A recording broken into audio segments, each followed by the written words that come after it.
안녕하세요. 행복한 백수입니다. 오늘은 제가 부가현 3구역 근린상가, 이걸 뭐라 그래야 되죠? 구분 상가라고 해야 됩니까? 아파트는 아니고 빌라에 있던 상가인데요. 이 상가 물건을 사가지고 아파트를 신청하는 그런 이제 과거의 사례를 가지고 우리가 이제 재개발을 진행할 때 아파트를 받을 수 있는, 그러니까 재개발을 진행할 때 상가나 뭐 토지 등을 사가지고 아파트를 신청할 수 있는 자격이 어떻게 되는지 그걸 좀 간단하게 체크하고, 그다음에 이 물건을 어떻게 사서 어떻게 처분하게 됐는지 거기서 또 어떤 시사점이 있는지를 한번 같이 확인해보고 넘어가도록 하겠습니다. 자, 여기 지금 한번 볼까요? 물건 자체는 대지권이 105제곱미터나 되는 큰 물건입니다. 예. 그리고 건물도 크고, 다만 이제 이 빌라의 저층부에 있는 뭐 그런 상가 느낌인 거죠. 처음에 이거 제가 샀을 때는 이제 14억에 매수를 했고요. 월세가 한 150만 원씩 계속 나오고 있었고, 거기 인테리어로 사무실로 쓰고 있었어요, 사장님께서. 네. 그리고 피를 한 6억 정도, 6억 정도 피를 주고 샀었어요. 피 6억. 이걸 이렇게 하면 어려우니까 새로 한번 해볼게요. 2021년에 14억에 매수하고 P는 6억. 그때 계산법이 이제 뭐 주변에 마레프가 뭐 근 20억 가까이 가고 찍으려고 하니까 그때 제가 매수했을 때 20억까지는 아니었으면 뭐 18억 정도 이렇다라고 했을 때 여기 이제 조합원 분양가가 주변 신축 시세가 18억 정도 된다라고 하면 여기 조합원 분양가가 뭐 대략 7, 8억 나올 것 같다. 그러면 플러스 P 6억을 하더라도 어떻게 해요? 합치면 13에서 14억 정도 될 것 같으니 이게 사업만 잘 진행되면 그래도 수익이 날 수 있겠다. 그리고 얘는 물건 가액이 좀 커가지고 40평대 신청할 수 있는 물건이었거든요. 그때는 이제 좀 큰 물건을 어떻게든 받는 걸 좀 귀하게 생각을 했고, 예. 이제 매수 목적은 일단은 1번이 종부세 회피, 법인 소유의 물건이 법인 종부세가 많이 나오다 보니까 아파트 같은 경우는 빌라도 많이 나오고 그래서 법인 종부세 회피 목적이었고 그 다음에 번째는 이제 상가다 보니까 대출이 용이해요. 네. 대출이 용이해서 이제 대출을 많이 받아가지고 실투금을 줄일 수 있는 그런 목적도 가능했었죠. 예. 자, 그러면 얘를 사서 14억에 사가지고 아파트를 받을 수 있다는 확신이 있었으니까 아마 매수를 했을 거 아니에요. 왜냐면 지금 여기가 사업 단계가 조합원 분양 당시에 분양 신청 전이었고 조합원 분양가도 모르는 시기였어요. 모르는 상황이었어요. 하지만 이제 여기 부가인 3구역이잖아요. 부가인 3구역인데 주변에 조합원 분양가를 통해 가지고 분양가를 통해서 추정이 가능했어요.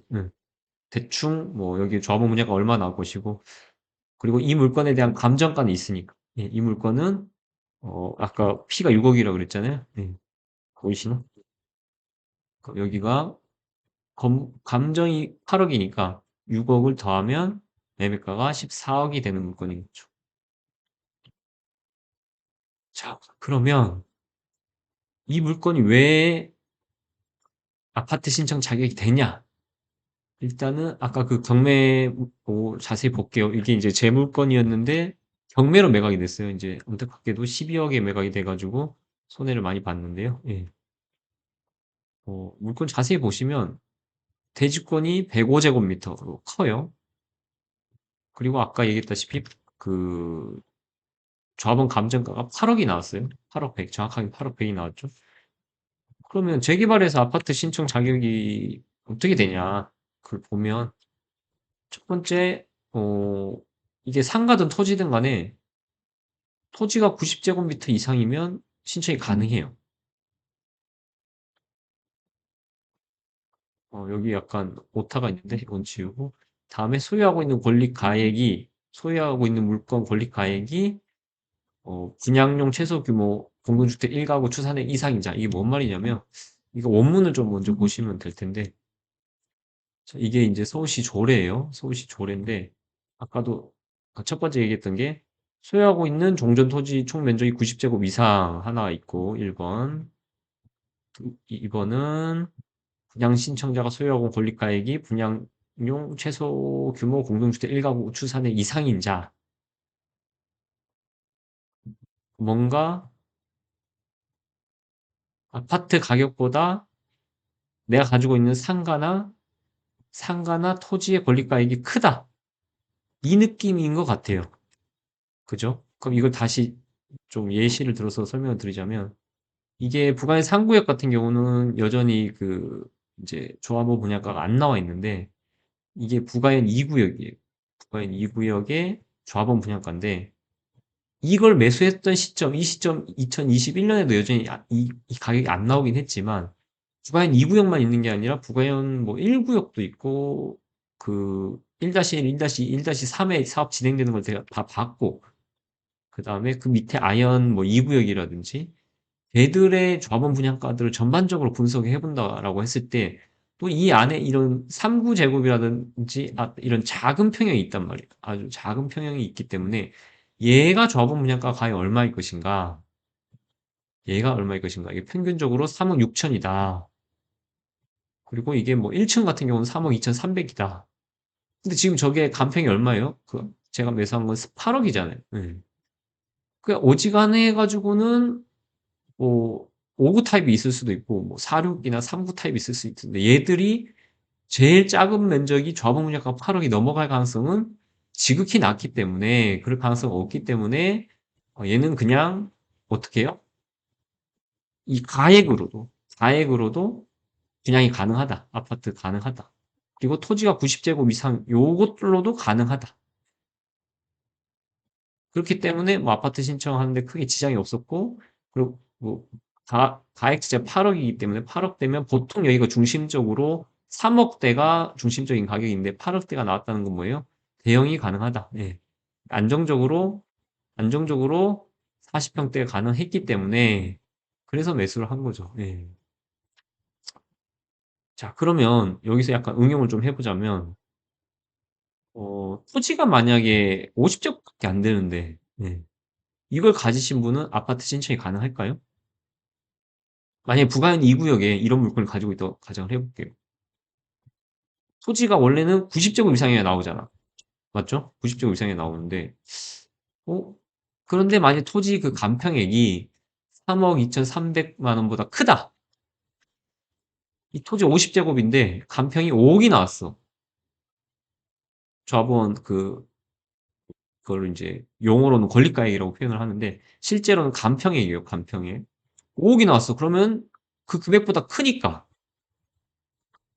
이 최소 분양 면적의 권리가액보다 크니까 가능하다는 거지. 예. 이해되시죠? 근데 이번에는 대지권이 95제곱이면 뭐예요? 엄청 크잖아. 이 토지가 90제곱 이상이잖아요. 맞죠? 90제곱 이상인데 사용 승인이 좀 늦게 난 거예요. 2010년 이후에. 자, 이 경우에도 아파트 신청이 가능한지 만약에 여기가 이런 물건 자체가 간평이 좀 낮다. 간평이 최소 분양 면적이 이제 좁은가가 5억인데 간평은 4.5억밖에 안 나왔어요. 그러면 이 토지가 95제곱이니까 토지가 90을 넘어가니까 그걸로 이 얘를 가지고 내가 아파트 신청할 수 있다라고 이제 주장을 해야 되는데 이게 무슨 상가냐면 구분 상가. 구분 상가는 어떻게 해요? 대지권으로 다 가지고 있잖아요. 대지권으로. 이해되시죠? 그러니까 얘가 대지권으로 가지고 있는데 어떤 느낌이냐면 1호, 2호, 3호 그 각각의 호수가 대지권을 나눠 가지고 있는 거잖아요. 그럼 이게 어떻게 보면 지분으로 가지고 있는 형태잖아요. 지분으로. 예. 서울시 조례에서는 2003년 12월 30일 이후로는 어떻게 해요? 지분으로 가지고 있는, 그러니까 이 이후에 등기된 지분으로 가지고 있는 토지에 대해서는 90제곱이 넘어도 그 그냥 자격이 안 된다라고 이게 쪼개기 방지로 해가지고 그런 조례가 있어요. 그럼 이게 그 토지는 그렇다 치는데 얘가 상가잖아요, 상가. 상가잖아요. 그 상가는 대지권 개념으로 가지고 있는데 얘도 똑같이 토지랑 적용이 되냐? 이 부분은 좀 이제 정확하게 확인을 해보고 구매를 하셔야 돼요. 다만 여기서 이제 어떤 생각을 가질 수 있냐면 이 상가가 대지권이 95제곱이라고 하면 굉장히 뭐예요? 일반적인 것보다 크다는 거예요. 커서 이 가액 자체가 커가지고 가액이 최소 분양 면적이 뭐 예를 들어서 5구 타입이 제일 작은 면적인데 5구 제곱이 제일 작은 면적인데 얘가 조분이 6억이에요. 근데 이게 어느 정도 대지권이 95제곱이나 되는 그런 상가라고 하면 이 보통 일반적으로는 이 가액이 6억이 넘어갈 가능성이 굉장히 크다는 거지. 예. 그래서 이런 이슈가 생기지 않을 것 같은데 그래도 명확하게 구분을 해보자면 아까 그 바뀐 조례를 좀 아셔야 된다. 이거 정확하게 아셔야 되고 이거는 이제 조금 좀 약간 쉬운 물건은 아니다. 이런 물건은. 예. 간평이 나오고 나면 아파트 신청 자격이 되는지 안 되는지 쉽게 알 수가 있는데 그럼 여기서도 만약에 토지 50제곱인데 이게 어떻게 해요? 아직 간평이 안 나왔어. 그래서 예를 들어서 최소 감정이 얘도 한 6억 이상 나와야 된다라고 만약에 가정을 하면 6억 이상 그래야 아파트 분양 신청 자격이 생길 거라 그러면 6억이 안 나오면 어떻게 해요? 청산되잖아요. 그러니까 좀 애매하잖아. 근데 이것도 방법은 있는 게 요거를 하나를 가지고 있고 추가로 뭐예요? 예. 자, 이거를 하나 가지고 있고 분양 신청하기 전에 플러스 2번 하나 더 사는데 얘가 10제곱이야. 이거 두 개를 합쳐가지고 6억을 이제 최소 분양 면적의 분양가액을 넘긴 거예요. 거기가 뭐 예를 들어서 5구가 5.5억인데 이해되세요? 그렇게 이런 식으로 합쳐가지고 아파트 분양 신청 자격을 만들어가지고 분양 신청을 해도 된다. 이런 식으로 하면 약간 상가든 토지든 간에 분양 자격이 이제 아파트를 신청할 수 있는 분양 자격이 되는지 안 되는지 이거는 어디에 적용할 수 있다? 서울시 조례다. 서울시 조례. 예.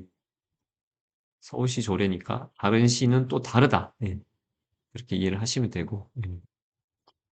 그래서 재개발해서 아파트 신청 자격은 이런 식으로 일단은 좀 뭐랄까 물건이 커야 돼요. 기본적으로 물건이 가액이 좀 커야 된다. 이렇게 큰 물건일 경우는 안정적으로 받을 수 있다. 다만 그게 작을 경우 어떻게 해요? 못 받을 수도 있으니까 두 개, 세 개 사서 합칠 가능성을 감안을 해야 되는 거예요. 두 개, 세 개 사가지고 합쳐서 분양 신청한다. 이런 느낌을 좀 감안을 해야 되고. 자, 그럼 저 물건은 이제 한번 가볼까요, 다시? 예. 결론은 뭐냐면 너무 과도하게 제가 이제 대출을 받아가지고 샀기 때문에 이렇게 경매로까지 매각될 수밖에 없는 그런 상황을 맞이한 거죠. 그래서 너무 이게 사업 자체가 그때 당시도 여전히 사업 시행인가가 안 났, 아, 여기 좌분 분양 신청이 안 됐었는데 여전히 좌분 분양 신청이 안 돼 있고 몇 년이 지났죠?